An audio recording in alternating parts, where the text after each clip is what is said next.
ओम स्वस्ति अस्तु, नमस्कार, सत श्री अकाल, अस्सलाम वालेकुम, नमो बुधाय। फ्रेंड, कुछ सवाल मेरे पास आए हैं गुरु शिष्य परंपरा के बारे में लेके और मेरे गुरु के बारे में जानना चाहते हैं।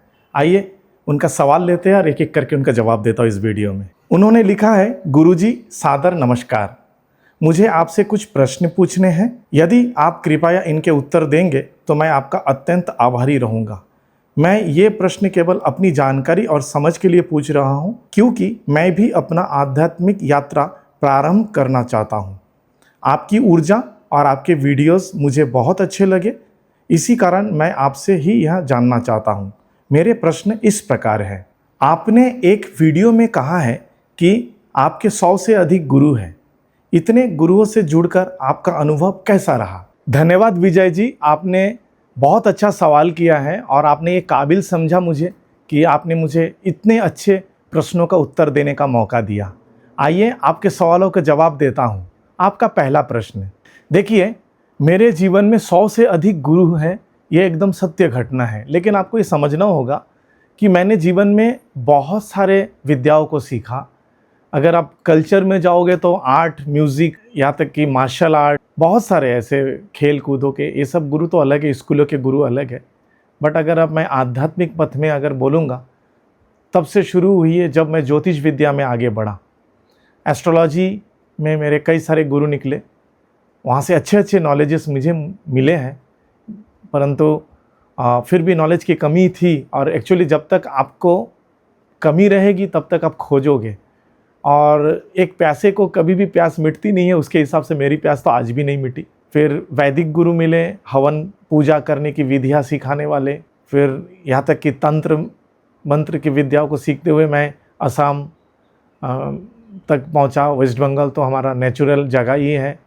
उड़ीसा गया, यहाँ तक कि सौतलपल्ली होता है जैसा, मतलब जहाँ पे आदिवासी रहते, यहाँ तक गया। बहुत जगह पे मैंने बहुत, यहाँ तक कि आपको मैं बता दूँ, ऐसे एक गुरु के पास भी मैं गया था जो बहुत ही गरीब थे और मिट्टी के घर में रहते था। वहाँ पे तो लोग मिट्टी के घर में ही रहते हैं। वो आज की बात नहीं है, ये 1997, 98, 99 की बात बोल रहा हूँ, आज की बात नहीं कर रहा हूँ। अभी से करीबन आपका सोच लीजिए 28, 29, 30 साल पहले की बात है। तो वो आदिवासी हैं। रात को उनका जो बरंडा है पूरा मिट्टी का है, उसके ऊपर मछली पकड़ने का जो जाली होता है, नेट होता है, उसको बिछा दिए और मैं उसके ऊपर सोया। मच्छर काटे, लेकिन मैं भक्ति से सोया, क्योंकि मुझे गुरु से ज्ञान प्राप्त होना था। बहुत तकलीफ़ें झेली, ऐसे बहुत सारे ज़िंदगी में मकामों को पार करते हुए मैं आज यहाँ तक पहुँचा हूँ। आज की बात नहीं है। और ऐसे गुरुओं को मैं दिव्य नमस्कार भी देता हूँ। आज के डेट में वो तो है ही नहीं दुनिया में, वो सब गुरु मैक्सिमम चले गए हैं। मैक्सिमम नहीं, ज़्यादा से ज़्यादा चले गए हैं। बट उनका आशीर्वाद स्वरूप मेरे पास उनकी विद्याएं हैं आज भी। हालांकि उन सब विद्याओं को मैं इस्तेमाल नहीं करता जब से एनर्जी थेरेपी में जुड़ा हूँ। उसके बाद में आए रेकी, ठीक है, रेकी, फिर एंजल हीलिंग, फिर कुंडलिनी रेकी, ऐसे जितने भी एनर्जी थेरेपी होते हैं, जितना सीखते गए, हिप्नोथेरेपी आदि। उसके बाद मैग्नेटिज़म, उसके बाद फिर आया गेंदम, और गेंदम से हायर लेवल में जड़ते हुए आगे मैं इंडोनेशिया के गुरुओं से भी मिला। यहाँ तक कि विदेशी और भी कई सारे देशों के कई सारे गुरु हैं, सबसे मिला, ज्ञान प्राप्त किया। मुझे बहुत अच्छा अनुभव हुआ इनसे, अच्छे अच्छे गुरु मिले। लेकिन एक बात मैं बोलना चाहूँगा, पुराने गुरुओं को बात नहीं कहूँगा, लेकिन आज के डेट में जो गुरु है ना, अगर 100 गुरु हैं उसमें 99 जो गुरु हैं उनको सिर्फ पैसे से मतलब है। उनको केवल पैसा चाहिए और कुछ नहीं चाहिए, और कुछ भी हो घुमा फिरा के पैसे की बात आ जाएगी। मैंने ऐसे गुरु देखे, उनके पास ढेर सारा ज्ञान है और मैं कई सालों से उनके पास गया और उन्होंने ज्ञान देते गया और मैं सीखते गया। बदले में उनको जो चाहिए मैंने दिया। जब उनके पास में देने के लिए कुछ बचा नहीं, उसके बाद वो अगर मुझे बोलते कि संजय, मैंने तुम्हें मेरा सब कुछ दे दिया बेटा, अब तुम्हें मुझे थोड़ा देखभाल करना होगा कभी कभी, या करते रहना होगा, वो बातें अलग है। लेकिन बाद में मैंने महसूस किया, झूठ बोलकर, छोटे छोटे झूठ बोलकर और अधिक से अधिक पैसे लेने के लिए छल करने शुरू किए। जब ऐसा हुआ तो तब मुझे बुरा लगा, और फिर मैक्सिमम जगह पे मैंने ऐसे गुरु को मैंने त्यागा भी है। क्या कर सकते, छल कपट अच्छा नहीं लगता है मुझे, बिल्कुल अच्छा नहीं लगता। मैं दिल से चाहता हूँ कि मैंने आपसे सीखा है तो मैं दिल से आपसे जुड़ा रहा हूँ। और आप भी मुझे दिल से जुड़े रहें और दिल से आशीर्वाद दें। आपका आशीर्वाद मेरे लिए सब कुछ है। तो इस प्रकार से 100 गुरुओं का अगर आप पूछोगे तो बहुत अच्छे गुरु मिले लाइफ में मुझे, जो पुराने समय में, जिनकी ब्लेसिंग से मेरे पास अद्भुत अद्भुत क्षमताएं हैं जो मैं बोलना मुनासिब नहीं समझता हूँ इस वीडियो में, क्योंकि वो सारी चीज़ें डिस्कस करना बहुत बड़ी बात है, वीडियो में छोटा पड़ जाएगा। कभी मौका मिलेगा छोटे छोटे वीडियोस में बताते रहूँगा। अगर मूल अनुभव के बारे में पूछोगे तो सच में अनुभव 50-50 रहा, क्योंकि शुरुआती दौर में जो गुरु मिले थे, जो आज की दुनिया में इस धरती पे नहीं है, ऐसे गुरुओं का ब्लेसिंग और आशीर्वाद मुझे बहुत अच्छा प्रेरणादायक मिला और बहुत अच्छा लगा। आज के डेट में शायद ही ऐसे गुरु मिलेंगे, लेकिन अभी जो मॉडर्न ज़माने में जो गुरु है ना, अगर 50 है तो 50 गुरु वैसे ही है, उनको केवल पैसे से मतलब है। हालांकि हाँ, पैसा ऐसा चीज़ है ना, चाहिए लोगों को, बट अपने शिष्य यानी कि अपने बेटे से झूठ नहीं बोलना चाहिए। आइए अब आपका दूसरा प्रश्न है। आपने ये भी बताया है कि आपके 23-24 गुरु इंडोनेशिया में हैं। जब आप विदेशी गुरुओं से सीखते हैं तो आपका अनुभव कैसा रहा? दरअसल ये सच है कि इंडोनेशिया में मेरे 23-24 गुरु हैं। 23-24 नहीं, टोटल 24 गुरु हैं। गेंदम को एक्चुअली क्या हुआ, जब मैं मैग्नेटिज्म सीखा तो बहुत सारे लोगों ने चैलेंज भी किए। उसमें नेपाल के एक व्यक्ति का बहुत ज़्यादा हाथ था। उनको मैं शुक्रगुजार हमेशा रहूँगा, तहे दिल से उसको शुक्रिया करता हूँ, क्योंकि उनकी प्रेरणा से ही मैं इतना आगे बढ़ा हूँ।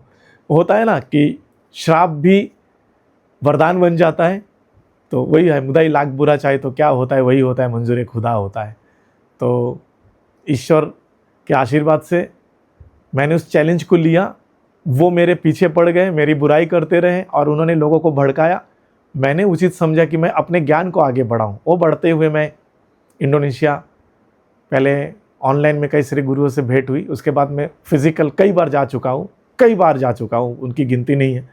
बहुत सारे गुरुओं से मिला और अंत निष्कर्ष ये है, उनके पास ज्ञान तो है, अच्छी ज्ञान है, अच्छी नॉलेजेस है, इल्म उनका बहुत अच्छा है, परंतु अगर आध्यात्म को देखोगे ना तो हमारा भारतीय आध्यात्म उनसे बहुत बेहतर है। हालांकि उनके जो ग्रैंड पेरेंट्स थे, जो अदृश्य शक्तियाँ हैं, उनसे मुझे बहुत वरदान मिला है और आज भी वो सारे मेरे साथ में है, मेरा मार्गदर्शन करते हैं। उनकी फुसफुसाहट मुझे सुनाई देती है। यहाँ तक कि हमारे भारत के हमारे ग्रैंड पेरेंट्स पूर्वज हैं, उनके भी फुसफुसाहट मुझे सुनाई देती है।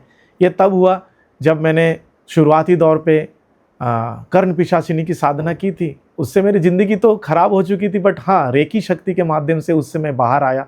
सच बात मैं बोलूँगा, वो एक अलग कहानी है, मैं कुछ पॉडकास्ट में बोला भी हूँ। हालांकि वो पॉडकास्ट का लिंक मैं आपको दे नहीं पाऊँगा, अब वो है या नहीं है वो भी नहीं पता मुझे। लेकिन हाँ, वो जो मेरी सुनने की शक्ति यानी क्लियर ऑडियंस की जो एनर्जी मेरे पास आई थी ना, वो आज भी कायम है। उसके बाद मैं जब एंजल हीलिंग किया तो मैंने आर्कएंजल माइकल से जुड़ा और मुझे बहुत अच्छा लगा। ऐसा लगा कि मेरे दोस्त हैं और मेरे भाई हैं, मेरा मार्गदर्शक है। ऐसा लगा कि मेरे ईश्वर मेरे साथ है। और उसके बाद मेरा बेटा शोभन, आप लोग जानते होंगे, अभी तो वो MBBS कर रहा है, लेकिन जब वो छोटा था उस समय मैंने माइकल से उसकी भी भेंट कराई थी और उसके बाद से उसको भी माइकल की बातें और फुसफुसाहट सुनाई देती है। मुझे तो सुनाई देता ही है, यहाँ तक कि मेरे से बेटर मेरे बेटे को सुनाई देता है।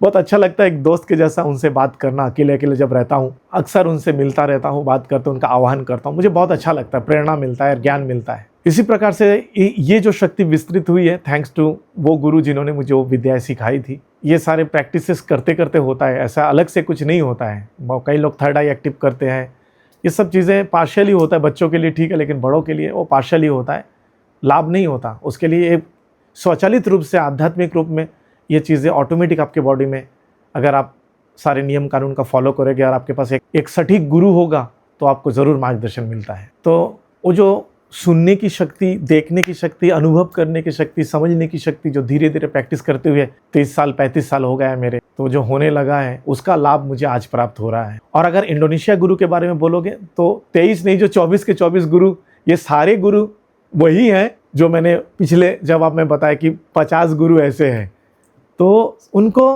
भी वही है, पैसे चाहिए भाई, क्योंकि उनकी सोच उतने में ही अटका हुआ है। पैसे से बढ़कर वो किसी चीज़ को नहीं जानते। उनको जब तक आप देते रहोगे तब तक अच्छे हैं। और सावधान मैं आप लोगों को करूँगा, इंडोनेशिया में ना अगर 100 गुरु हैं तो उसमें 95 गुरु ब्लैक मैजिक जानते हैं। इतना मैं बता देता हूँ, सावधान रहिए अगर आप लोग सीखने जाते हो, आपको उलझा देंगे। ये तो मेरे पास में सिद्धियाँ थी, शक्ति थी, भारतीय गुरुओं का आशीर्वाद था, तंत्र मंत्र का भी, मैं बहुत मुश्किल से बचा। मुश्किल नहीं है, मेरे लिए मामूली थी, मैं ठीक हूँ, बट कई लोगों का ज़िंदगी ख़राब होते हुए मैंने देखा है। मेरे भी कुछ स्टूडेंट्स डायरेक्टली इंडोनेशिया के गुरुओं से मिले, अपने आप को महान गुरु बनाने के लिए महागुरु का लेवल भी लगाए, लेकिन बाद में बीमार भी पड़े। कई सारे प्रैक्टिकल सबूत है, लेकिन वो सब चलिए किसी के बारे में हम बोलना नहीं चाहते, नाम भी नहीं बोलना चाहता हूँ।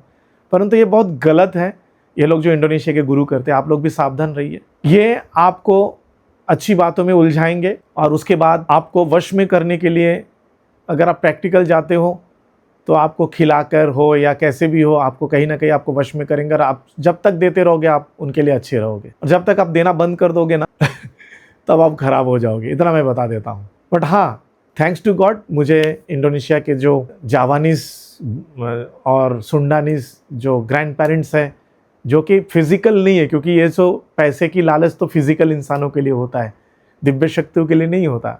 जो आध्यात्मिक शक्तियाँ होती है उनके लिए नहीं होता है, उनके लिए शिष्टाचार ही सब कुछ होता है, प्यार ही सब कुछ होता है, भावना ही सब कुछ होता है। उनसे मेरा मार्गदर्शन होते रहता है, मुझे गाइड करते रहते हैं, और उनके वजह से मैं मेरे कुछ स्टूडेंट्स को तैयार भी कर रहा हूँ, और कुछ लोग कुछ हद तक सफल भी हो चुके हैं, और मैं उन शिष्यों को भी धन्यवाद दूंगा। तो अनुभव में यही है इंडोनेशिया के, कि अच्छे तो हैं, उनके पास इल्म तो है, बट आध्यात्म में हमारे भारतीय गुरुओं के पास है ज़्यादा है।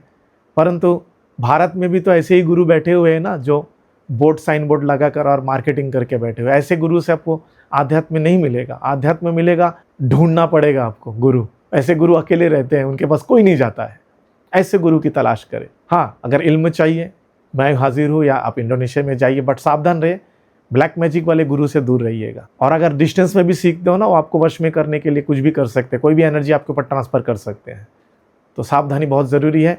हालांकि मैं क्या हूँ, मुझे माइकल गाइड करते हैं, या और भी दिव्य शक्तियाँ, मेरे इष्ट, मेरे देवादिदेव मुझे गाइड करते हैं, हनुमान दादा है गाइड करते हैं। तो मुझे वो सब चीज़ें समझ में आ जाती है, तो मैं ऐसे जगह से बचकर बाहर निकल जाता हूँ। क्या आपका जीवन में कोई ऐसे गुरु हैं जिन्हें आप विशेष या श्रेष्ठ मानते हैं, जिनसे आपको सर्वाधिक ज्ञान प्राप्त हुआ है? ये जो आपका तीसरा सवाल है बहुत महत्वपूर्ण है। जी हाँ, मेरे जीवन में इतने सारे गुरुओं में अगर मैं गुरु मेरी 100 है, उसमें एक गुरु है, और अगर 150-200 भी है तो उसमें एक ही गुरु सच्चा है। उनका नाम मैं बड़े आदर से लेना चाहूँगा, श्री राम कुमार मुखर्जी। मैं माफ़ी चाहता हूँ मेरे मुँह से नाम लेने के लिए। कोलकाता बांसबेड़िया हुगली डिस्ट्रिक्ट में रहते थे, तांत्रिक गुरु थे, और बहुत ही उच्च कोटि के तांत्रिक गुरु थे, और बहुत अच्छा और उच्च कोटि के ज्ञानी व्यक्ति थे। 200-300 लोग रोज़ हर सुबह, वो कोई पोस्टर या उस समय उन्होंने किसी प्रकार का मार्केटिंग नहीं किया था, बट वहाँ के जो लोग हैं ना, जो ड्यूटी जाने से पहले, जॉब जाने से पहले, बिजनेस खोलने से पहले सुबह सुबह उनके घर जाके उनका चरण स्पर्श करके उनका आशीर्वाद लेकर आते थे। एक ऐसे इंसान को मैं जानता था, और मैं भाग्यशाली हूँ कि उन्होंने मुझे अपना शिष्य बनाया। मैं और मेरी पत्नी दोनों उनसे दीक्षित है, शक्ति मंत्र से। तो गुरुदेव, मैं आपको फिर से बोलूँगा, आप मेरे सबसे श्रेष्ठ गुरु हो। आपने मुझे जो ज्ञान दिया ना, मैं कभी भूल नहीं सकता। हालांकि आज आप नहीं है, बट आपका आशीर्वाद और आपका छाया रूप मेरे साथ है, और मुझे हमेशा गाइड करते हैं। उसके लिए बहुत बहुत धन्यवाद आपका। वो मेरे श्रेष्ठ गुरु हैं, और एक ही है। आपको मैं बताऊं, जब मेरी ज़िंदगी की शुरुआत थी, मैंने वचन दिया था कि मैं 1 महीने में जितना इनकम करूंगा उसका 10% मैं अपने गुरु को दूंगा। और वे वही गुरु थे जिनका नाम मैंने अभी लिया, बार बार लेना उचित नहीं है। तो मैंने उनको हर महीना अपना इनकम का सच में 10% दिया। जब मैं देने लगा ना, तब मैं सीखने लगा। जब तक वो जीवित रहे मैं उनको देते रहा। आज भी, वो तो आज नहीं है, बट उनके घर में हर अमावस को, हर पूर्णिमा को, बड़े बड़े समय पे पूजा हवन होता है, उसमें मैं कंट्रीब्यूट करता हूँ, कुछ ना कुछ डोनेशन भेजता हूँ। वो जाने से पहले अपने छोटे बेटे और मुझे अपना सब कुछ मैक्सिमम दे कर गए हैं, और भी उनके बेटे थे, कुछ लोगों को और भी दिए, बट मैक्सिमम हम दोनों को देकर गए। तो मैं उनका आभार हमेशा रहूँगा, ग्रेटफुल हमेशा रहूँगा, और मैं जब तक सकूँगा मैं अपना कंट्रीब्यूशन देते रहूँगा उनके उस मंदिर में। मेरा अंतिम प्रश्न है, आध्यात्मिक पथ पर उन्नति करने के लिए क्या अनेक गुरुओं का होना आवश्यक है, या फिर एक ही गुरु पर्याप्त होता है? कृपया अपने मार्गदर्शन से मेरी जिज्ञासाओं का समाधान करें। ये जो आपका सवाल है ना, ये बहुत महत्वपूर्ण है। एक्चुअली अगर आपको एक सच्चा गुरु मिल जाए ना, तो आपको तलाश खत्म हो जाती है, लेकिन उसके लिए समर्पण होना बहुत ज़रूरी है, और वो समर्पण आपका होना चाहिए। हालांकि आज के डेट में ऐसे गुरु मिलना भी कठिन है, इसीलिए मैं भी ढूंढा बहुत। बट हाँ, इतना मैं बता देता हूँ, मेरे भी बहुत सारे स्टूडेंट्स से, बहुत सब सारे स्टूडेंट्स शिष्य मुझसे नाराज़ होकर मुझसे अलग भी हो गया, लेकिन 85 से 90 स्टूडेंट आज भी जुड़े हुए हैं, और रेकी आदि के करीबन 400-500 शिष्य आज भी जुड़े हुए हैं, जो अलग अलग ग्रुप में मुझसे जुड़े हुए हैं और मुझसे गाइडेंस लेते रहते हैं। मैं उनको गाइडेंस करता हूँ। लेकिन जो स्पेशल इल्म गिंदम के जो मेरे शिष्य हैं ना, कभी कभी उनके लिए मुझे नींद भी नहीं आती, कुछ कुछ शिष्य की परेशानियों से मैं उनका लाभ कैसे हो सोचते रहता हूँ। मैं एक ऐसा गुरु बनने की कोशिश करता हूँ जो गुरु मुझे आज तक नहीं मिले। मतलब बचपन में पिताजी चले गए ना, उसी वजह से वो जो पिता का प्यार ना मेरे नसीब में ज़्यादा दिन नहीं था, और मैं गुरुओं में पिता का रूप ढूंढने लगा, लेकिन मिला नहीं। एक ही गुरु थे जिनके पास मिला था, वो थोड़े दिन के लिए, फिर वो चले गए।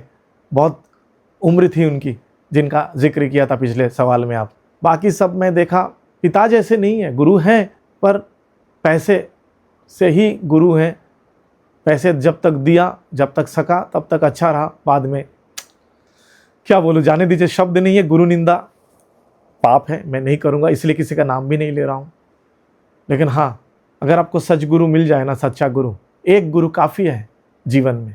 अगर ना मिले 100 गुरु भी कुछ नहीं है। मैं भाग्यशाली हूँ, मुझे गुरु मिले थे, चले गए, फिर मैं दूसरे गुरुओं के पास भी गया, लेकिन अब मैं छोड़ दिया तलाश करना। अब मैं ढूंढता नहीं हूँ। मेरे इष्ट हैं जहाँ पे जो जगत गुरु हैं, जब हम गुरु को प्रणाम करते हैं तो उन्हीं को प्राप्त होता है। तो जब उनसे वार्तालाप हो पाती है कभी कभार, भाग्य से साल में 1-2 बार होता है, तो और क्या चाहिए, इसी से मैं संतुष्ट हूँ। लेकिन मैं कोशिश करता हूँ अपने शिष्यों को पिता समान प्यार करूँ।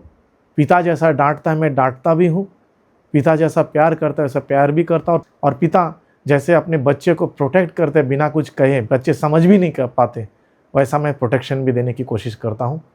मैं कोशिश करता हूँ एक अच्छा गुरु बनने का, और बाकी ईश्वर की मर्जी कहाँ तक मैं बन पाऊँगा। धन्यवाद आपका, आपने इतने अच्छे अच्छे सवाल किए, उसके वजह से इतने अच्छे एक वीडियो बना, और आगे भी आप ऐसे सवाल करते रहे, मैं ज़रूर जवाब दूंगा। बहुत बहुत धन्यवाद। और आपको भी, जो आप मेरे इस वीडियो को देख रहे हो, आप सबको मेरी ओर से ढेर सारा प्यार और आशीर्वाद।